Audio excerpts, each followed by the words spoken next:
Bonjour à tous, aujourd'hui je vais vous présenter une nouvelle vidéo contre Bellinuka, un 1311 feed dans le cadre du Road to VM. C'est parti, j'ai les blancs, D4, D5, ouverture classique, C4, Gambit Dame, refusé, E6, cavalier C3, cavalier F6. On arrive dans la position la plus classique du Gambit Dame. Ici, je joue fou D5. Alors, si vous ne comprenez pas le premier coup, c'est quoi l'idée? Donc D4, on prend le centre, là, prise d'espace du centre des deux côtés. Donc on contrôle la case E5 et respectivement la case E4. C4, on vient essayer de dévier le pion D5 du centre pour avoir un meilleur contrôle de cette case E4. Par exemple, D prend C4, la variante E4 pour prendre le centre et menacer le pion C4 est une des meilleures, même si E3 est objectivement un petit peu meilleur. Ici, je joue E6, donc concession des noirs, ils commencent en deuxième, ils bloquent leur fou, mais ils viennent consolider le pion D5. Ici, une autre variante est possible et c'est 6. C'est la même variante, c'est juste que déjà, il peut y avoir des idées de dame B3 si le fou C8 sort, et puis ça bloque la case du cavalier. Et ça bloque ici aussi les possibilités de contre-attaque avec C5 au centre.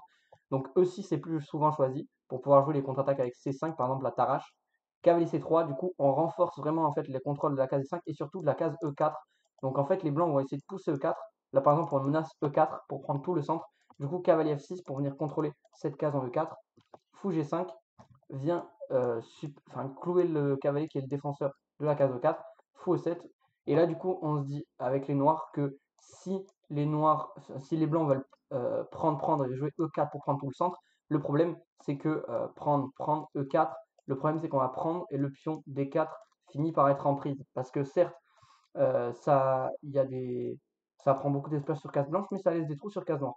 Donc sur fou E7 empêche du coup la poussée E4, donc E3 un peu plus solide. Cavalier D7, on se développe.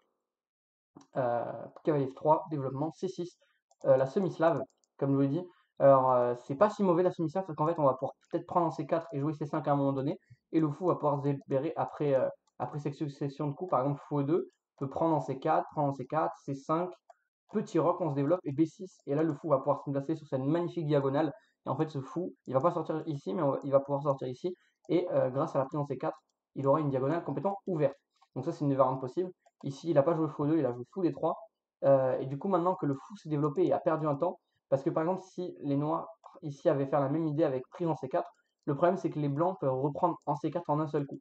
Et donc là, les blancs ont gagné un temps de développement. Tandis que dans la variante d'avant, avec fou D3, C prend D4, C prend, le fou a fait deux coups pour venir prendre en C4, tandis que les noirs n'ont pris qu'un seul temps et c'est encore à eux de jouer. Donc ils peuvent décider en fait quoi faire. Donc c'est un bon coup de prendre en C4 une fois que le fou s'est développé. Vaut mieux attendre plutôt que de laisser le fou blanc sortir, même si c'est pas une grave erreur. Cavalier B6, erreur. Juste le cavalier est très mal placé. En fait, normalement, on joue plutôt avec B6, comme je vous l'ai dit, plutôt avec C5, B6 et le fou en B7. Donc si on a un cavalier en B6, on va pas pouvoir jouer avec pion B6 et pion C5 pour mettre le fou en B7. Donc énorme erreur de mon adversaire cavalier B6. Fou D3, je passe mon fou vers le prochain petit roc. Cavalier F D5. Il propose des échanges de pièces, moi ça me va, j'échange mon mauvais fou contre son bon fou, je laisse avec ce fou pourri et ce fou qui est magnifique. C'est une position très bonne pour moi. Roc, roc, on se développe des deux côtés. Vous voyez tout de suite, le pion H7, je le titille un peu. Il peut y avoir un jour je sais pas, H4, cavalier G5, ça peut peut-être partir avec du dame H5, ça peut partir assez vite sur les rois. Maintenant qu'il n'y a plus le cavalier en F6 qui défend un peu le roi. Dame D2, on se développe. H6 empêche les idées de cavalier G5 et se donne une petite case au roi. J'aurais préféré plutôt G6 pour entraver le fou, mais H6 c'est possible aussi. Tour C1, on place la tour sur la colonne. Tour D8. Il y a un vis-à-vis sur ma dame. Ici, je joue cavalier E4. Je me dis, bah, ce fou, il est pourri. J'ai un cavalier il a un cavalier qui est bon, qui est beau, mais qui fait pas grand-chose. Moi, mon cavalier en C5, il va être très bien placé parce qu'il va pouvoir taper le pion en B7. Cavalier B4 menace le fou. Je recule et ici, je joue cavalier A6. Et je me dis, cavalier A6, sérieusement? Je me dis, mais attends, mais il y a fou prend A6, pion prend A6, tour prend C6. Et je gagne un pion. Et du coup, je m'apprête à le jouer. Je me dis, ok, fou prend A6, pion prend C6, tour prend C6. Je regarde ça à l'aveugle. Et je me dis, au bout de genre 30 secondes, je me dis, ah ok, sa tactique, c'est fou B7. Et il y a le cavalier qui est en prise. Donc, bien évidemment, je tombe pas dans ce piège-là. Cependant, je me dis que bah, après fou prend, pion prend, il a un fou pourri, une faiblesse structurelle. J'ai la case C5. Je me dis, bah, il m'offre là, fou, cavalier à 6, c'est incroyable. Euh, Restez bien jusqu'à la fin parce que je vais vous dévoiler un petit truc pendant l'analyse. Ici, du coup, je joue quand même fou prend un 6, pion prend, et je me dis, bah, j'ai cavalier C5, et là, genre, j'ai une position mais magnifique. Pion faible, mauvais fou, il y a plein de pions faibles, donc mauvaise structure de pion, mauvaise activité des pièces. Deux trucs, c'est assez pour gagner, deux avantages. c'est un des deux avantages pour concrétiser une position gagnante. Outre par exemple la sécurité du roi ou l'avantage matériel ou les menaces. Ce sont les 5 principaux critères pour évaluer une position. Il joue cavalier D7, du coup il veut échanger ce cavalier contre ce fort cavalier, mais je m'en fiche, moi je place mieux ma dame en E2 pour taper cette faiblesse, et je me dis que s'il prend, c'est ce qu'il fait, je prends la tour et ça me permet plus facilement de doubler sur le pion. Il joue fou B7, et ici vous voyez on va commencer à attaquer très sauvagement le pion C6 et l'agresser, parce que le cavalier va être bien meilleur que ce fou de case blanche. Normalement où il y avait le pion C5, là le fou serait très très bien placé. Avec ces deux faiblesses là, ça va être beaucoup trop, en plus avec la faiblesse de ce mauvais fou, non, non c'est comme ça la flèche rouge, c'est contrôle plus flèche droite pour, pour mettre en rouge comme ça. Pour le bleu, c'est alt plus contrôle flèche droite. Donc ici, on va commencer une succession de coups pardon, qui va jouer contre le mauvais fou et en même temps contre le pion C6. Cavalier E5, on vient attaquer le pion. Tour C8. Donc là, elle a d'autres tours bien placées, mais en fait, ces pièces sont beaucoup trop fragiles. J'ai une position gagnante, maintenant il faut jouer tranquillement des coups très simples. Tour C1, on vient renforcer la pression. Dame E8, il vient défendre.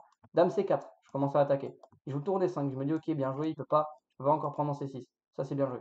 Du coup ici je me dis ok, je vais devoir placer ma tour en C3 et placer par exemple ma dame en C2 pour mettre encore plus de pression. Parce qu'en fait, vu que la dame elle est devant la tour, je me dis c'est bizarre cette position là. Je préférerais avoir par exemple la tour en C4 et la dame en C1. Comme ça il y aurait 3 attaquants comme ça, mais les deux tours attaqueraient frontalement le pion C6 et le cavalier aussi. Donc il y aurait 4 attaquants, il sera obligé de jouer tour D6, il y aurait une position ultra passive. Et là ensuite je verrai, j'aviserai. De toute manière, c'est une amélioration des pièces. Il n'y a que moi qui ai l'avantage pour l'instant. Je vous le répète, hein, structure de pion éclatée au sous-sol et mauvais fou qui est vraiment voilà, en rouge, qui est vraiment pourri. Cavalier monstrueux, etc. Bah, il a quand même des coups comme F6, mais vous voyez, ça affaiblit encore plus le roc, etc., etc. Il a toujours des faiblesses. Et tant que je bloque ce pion C6 et qu'il va jouer C5, il n'y a aucun souci pour moi, j'ai un gros avantage à long terme. Du coup, ici, je joue dame B3 pour attaquer le fou, il fait fou à bit. Je m'attendais plutôt à un coup comme tour B8 pour venir attaquer ici, vu que je lâche un peu la pression sur le pion C6 en me disant que sur cavalier prend, il y a fou prend et attaque la dame. Mais écoutez, il joue fou à 8. Je joue tour C3 comme je vous l'ai dit, donc pas sans passer par D3 parce que c'est plutôt la case pour mon cavalier en D3, justement parce qu'il va jouer F6. Et du coup, j'ai la case D3 pour mon cavalier. Du coup, ici, je joue tour B8, il attaque ma dame. Et finalement, je place ma dame en A4. Alors pourquoi pas en C2? Je me dis que maintenant, vu que j'ai plus le cavalier, ça va plus servir à grand chose de taper le pion C6. Je me dis, la dame en fait, elle est mieux en A4. Pourquoi? Parce qu'elle tape pas le pion A6 et le pion C6. Alors mon idée de base, dame C2, mais visiblement dame A4 est meilleure. Il échange une paire de tours, tour prend, tour prend. Alors ici, je pense que j'aurais dû plutôt prendre du cavalier maintenant que je vois cette position. Je me suis dit peut-être qu'en fait, je vais faire tour prend, comme ça je garde la pression ici. Et je me suis dit après cavalier B4 pour taper sur les deux faiblesses. Mais cavalier prend est aussi logique parce qu'on va pouvoir taper sur la faiblesse en E6 qui va être créée par le pion F6 et on va pouvoir taper aussi sur le pion A6. Donc bon, et par exemple cavalier prend, ça empêchait fou B7 pour défendre tranquillement le pion A6 parce que je pouvais prendre en B7 ou prendre A6 directement et j'avais une très très bonne position ici. Ah non, pardon, cavalier prend C5, non, j'ai éliminé par contre parce qu'il y avait tour prend B2. Bon, tour prend C5 est le bon coup, et puis on prend bien sûr, on le fait surtout pas parce que ça enlève une faiblesse, donc impossible. Du coup, tour prend seul coup, on va dire, du coup. Tour B6, il vient défendre les deux faiblesses, dame C4, je replace ma dame en fait, je me dis que maintenant que les tours ont été éliminés, ma dame est encore mieux en C4. Amélioration des pièces en fait, quand vous avez l'avantage, amélioration des pièces. Pourquoi? Parce que du coup, mon cavalier il tient ici, il a une super case en C5, mais là je tape avec madame, je tape A6, C6 et E6.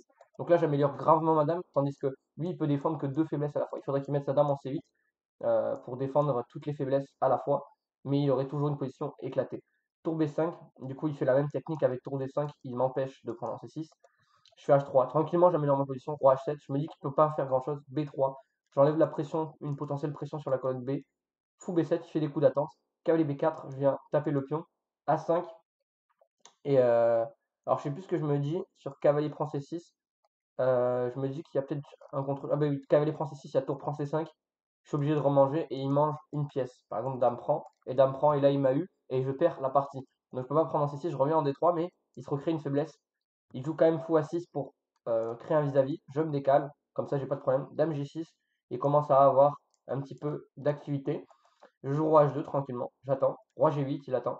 Cavalier F4, je mets mon cavalier ici sur une très très belle case.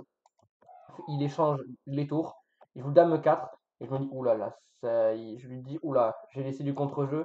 il peut peut-être. Alors déjà, je peux prendre un A5, je peux prendre un A7. Sauf que le problème, c'est que je me dis, par exemple, si je prends un A7, il va jouer fou F1, va attaquer mon pion G2 et il va préparer mon coup G5. Alors je sais que c'est pas forcément idéal parce que il va préparer G5 pour déloger le cavalier et venir me mater. Et si je joue par exemple sur fou F1, F3, il y aura le pion E3 qui tombe et là ma structure commence à tomber. Du coup je me dis ok, je commence à réfléchir pas mal de temps et je joue Dame E7, je me dis ok, il a pas le temps, de toute manière si je joue G5, mon cavalier peut venir en E6, voilà c'était ça mon idée. Alors déjà je peux me menacer de prendre en E6, il peut pas jouer fou C8 pour défendre parce que j'ai Dame E8 et je gagne le fou. Et prochain coup, je vais ramener mon cavalier en E6. Et là, il y a 2 pièces à l'attaque. Toutes les pièces, non, pas E5. Il n'a pas joué E5 dans la partie, il a abandonné. Ici, j'ai 2 pièces à l'attaque contre 0 défenseur sur le roi. Donc ça risque de puer très rapidement. Le cavalier peut venir là. Le cavalier peut peut-être venir là. Ici, c'est une position catastrophique. Il n'a pas le temps de jouer son attaque fou F1 G5 parce que avec cavalier prend 6, je menacerai G7. Et donc après, j'ai une position complètement gagnante.